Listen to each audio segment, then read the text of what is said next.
Преди 5 години с 130 000 евро щяхте да сте кралят на София. Можехте да избирате 3-стаен апартамент в южни квартали, готов до ключ, или пък къща около града.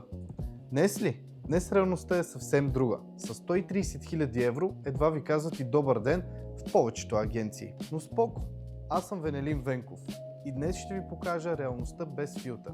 Какво реално можете да вземете през 2026 година в град София с този бюджет и къде са капаните? Реалност номер 1. Първата ви спирка са крайните квартали. За 130 000 евро може да закупите приличен едностаен апартамент в панелна сграда в районите на Надежда, Люлин, Дружба, Обеля, Толстой и съседните квартали, които се водят крайни квартали по периметъра на град София. Плюсът – влизате и живеете веднага, ако е готов. Минусът ли?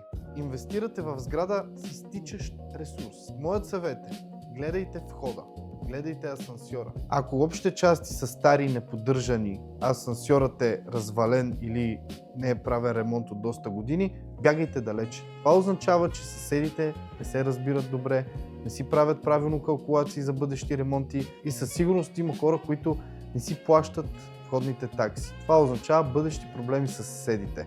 Ремонт се прави, обаче не може да преместите апартамента в по-хубав вход, освен ако не чакате да се смени поколението на входа и да започнат да си плащат адекватно таксите или пък да се оползотворяват средствата за входа. Реалност номер 2. На зелено в новите квартали на град София. Втората опция е Малинова долина, квартал Витоша или пък Овча купел. В тези квартали за 130 000 евро купувате въздух или т.е. Акт 14.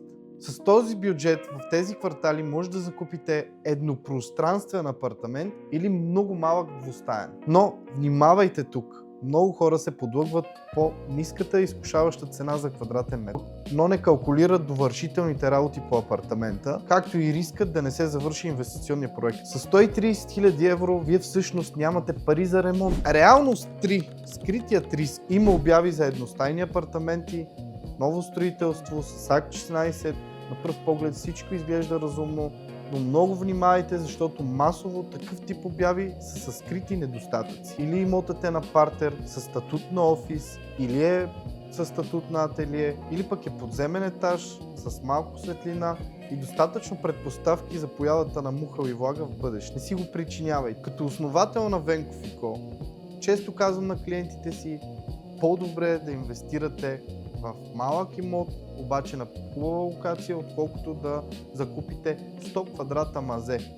Там ликвидността е 0. Обобщение и златният ми съвет. И така, възможно ли е? Да, но изисква компромис. Или с местоположението, или със състоянието и статута на имота. Моят златен съвет за 2026 е: ако имате 130 000 евро, по-добре вдигнете бюджета до 200 000 евро и инвестирайте в ликвиден квартал. Квартал, в който стойността на имота ви единствено ще се покачва. Квартал, който е търсен, предпочитан и хората са готови да плащат повече за него. Така купувате качество, което след години ще струва 300 000 евро, а може би и повече. Инфлацията изяжда спестяванията, но имотът изяжда инфлацията. Ако вие имате 130 000 евро и се чуете какво да закупите, пишете ми в Instagram или в коментарите тук.